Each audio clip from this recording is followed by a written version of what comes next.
Yeah, we got to talk Doogie. I feel like we haven't talked enough Alex Verdugo considering the season that he's had. Um, everything you go from top to bottom, his importance to this team. And I put that tweet out there, and that was more just a reactionary thing after the home run. And he has a big day today. He's had big days all season. I want to get the update, honestly, on how many games he hasn't gotten on base, because that's just the It name was of the what, game is the leadoff 3? guy.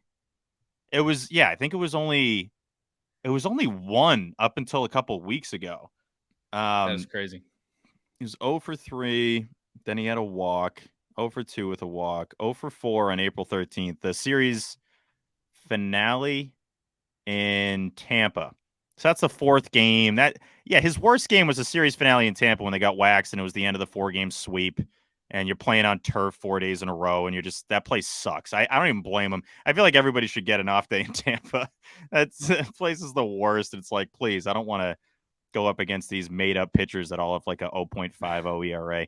Then he had an 0 for 4 against the Milwaukee. Twins, an 0 for 4 in Milwaukee, and an 0 for 4 with a walk? I think he's had 4 0 for 4s this season.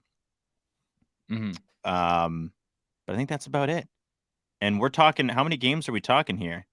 He's basically played in all the games. He's played in 28 games. 29 now, including 29. including Sunday. Yeah, So and that is 25 all of of them. 29 games he's gotten on base. Like, that is really, really important for this team. He's hitting 308 on the season. He's got an 851 OPS. But most importantly, Joey, he's got, I hate the phrase "I'm him." I think it's the dumbest phrase going. And the people that are using it, like Austin Reeves on the Lakers, we got role guys saying that they're him. You're not him. All right. You're totally not him. When Verdugo comes to the plate and performs at a high level in these big moments, I'm like, You he's think he's him? I You think, think he's him? I think Verdugo's him. I think we found him, and it's Alex Verdugo. Now, when I said the face of the team, I know Devers is the real face of the team.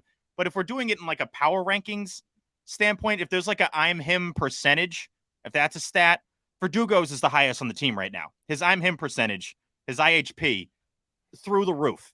And talk about big moments.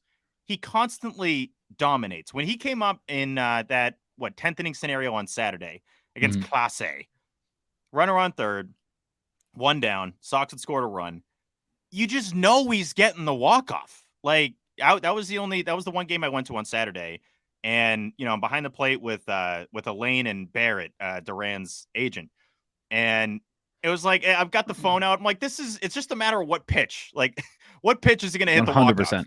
It's not a matter of if he's going to get it or not. It's what pitch of this at-bat is Alex Verdugo going to get a walk-off? And let's get the light show going. Let's toss some bubble gum on him and let's start bouncing around. And it's a very I'm him thing to do the "Are you not entertained?" arms out move, which I loved as well. Alex Verdugo does everything well. That one mistake today, throwing the ball home, whatever, dude, you can have it. you can have that mistake for everything he's done right. He earns a couple bumps in the road along the way. He's been great. Verdugo's been, as the founding father of the Alex Verdugo fan club that started back in 2020. I did not see this coming, Joe. I loved everything about the kid. I loved his energy. I loved the passion and the occasional pop, but he's putting it all together right now. And talking contract extensions, not a weird thing. And it's the start of May. So he's stepped up into a role that he was not really brought here to fill. No, he was never. They're lucky that he's doing what he's doing right now. Oh my God, are they ever? Because the trade was always Jeter Downs. It was always that. Yeah, Verdugo is a role player and he can fill a hole for a little bit. Was a big part of it too. Yeah, that was So obviously, obviously the whole thing was around money and getting under the luxury tax and all that, and not having to pay that other guy. But but yeah, Doogie was never supposed to be this. So. And I think he kind of knew that he was not expected to be Mookie Betts and whatever and step into this full-time everyday outfield role for presumably a while, hopefully quite a bit. And he's done it, man. So that's awesome.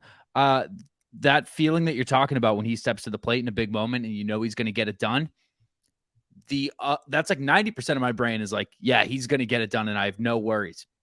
But that other 10% that's like, hey, you got to remember there is a chance that like this doesn't, play out like a fairy tale right now. I'm completely at peace with. You know what I mean? Like there's been moments, I remember last year, especially a few moments where Rafi or Xander would be up in a big moment and,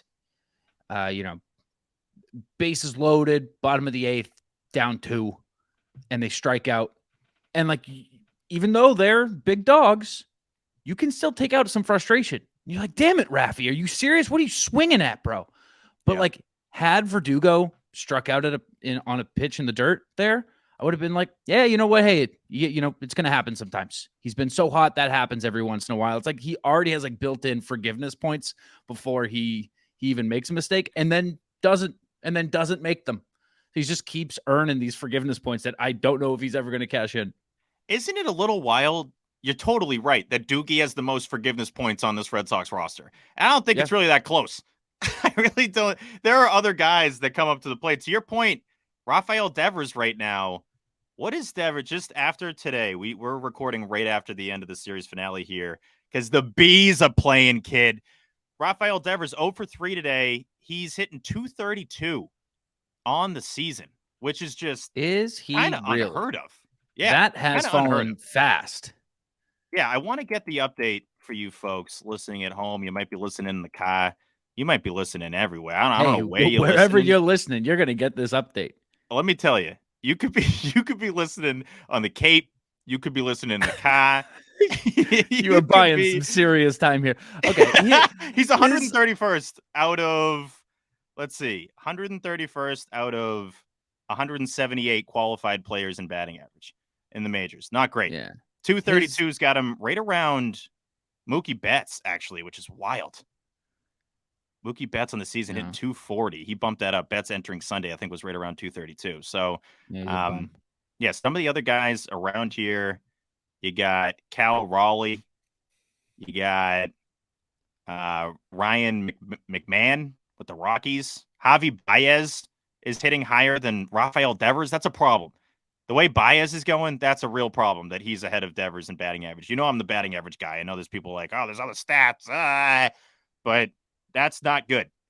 And we say this to say it further amplifies what Verdugo's done because he's almost been able, Verdugo, Duran, some of these other guys, the role guys, by the way, Joey, the 6 through 9 hitters, I was blown away when I was doing the math on these stats.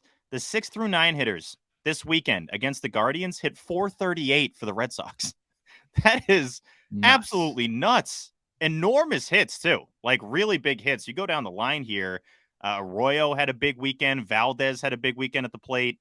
Kike's been really producing in the last couple of weeks. Obviously, Duran started the series in that 6th spot, and he's climbed up. Having Duran right behind Rafael Devers really says a lot about what Jarren Duran's been able to do since he got called up. So, yeah, this is all to say, Alex Verdugo he's really helped keep the focus off of some other guys like Casas and, other dudes that are struggling at the plate. Verdugo's leading it off, and when it gets to him that he's the leadoff guy. There have been past leadoff guys for the Red Sox where it's like, is he hitting 8th? Is he hitting 9th? Oh, he's the leadoff guy. Okay, it's Kike. I don't. Who knows where Kike is? I guess he's leadoff. I don't know. Verdugo, when it gets to him, you're like, oh, the boppers are coming up, and it's nice to have that feeling. Yeah, and shout out to Cora, just for something you said there. Just reminded me, I want to get this out while it's fresh in my mind. Shout out to Cora for not being afraid to move guys around in the lineup based off of some recent performance. That having a high slot in the order is not something that has to be earned and something that has to be some veteran given crap. Some longevity. Let's see those numbers over a while. It's like, okay, he's hot now. He works best here now. Let's put him there now. So shout out to Cora for that. Doogie just deserves some airtime. Honestly, just deserved some love on here. I think we both give him a lot of love on Twitter. But on social, we're like his biggest fanboys. Yeah. But then on here, it's almost like, well, we've already tweeted so much about him. Are we going to now spend a half hour talking about him? Yeah. I mean, we do talk about him on here, but it's like, it's always just in this way of like, yep, and he's still great. And he's still great. Yep, he's still doing it. But now it's been a long enough stretch where I think it's the right time to sit back and go like, damn, He's doing something crazy here. He's doing something special. How about that stat that his brother tweeted out? Did you see that? Yeah, that was incredible. Chris Verdugo, he had just DM'd me today that he got the shirts. So we got the Huge. Please Be Fucking Fair shirts. Joey, I want to be like, all right, so you got the shirts, huh?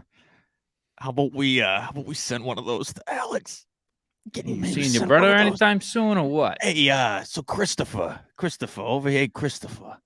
You seeing your brother Alex anytime soon, big guy? You want to give him one of them shirts, all right?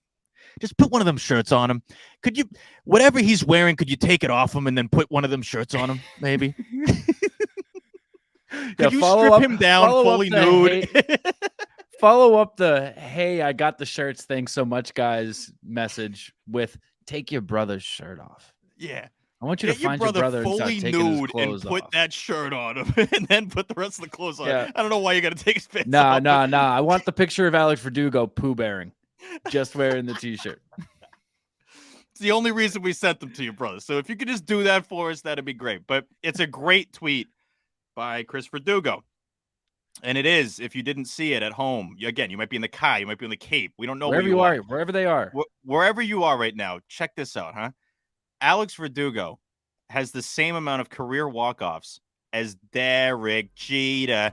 He has played in 19.5% of the career games that Derek Jeter played in. And he has the same amount of walk-offs. That's wild.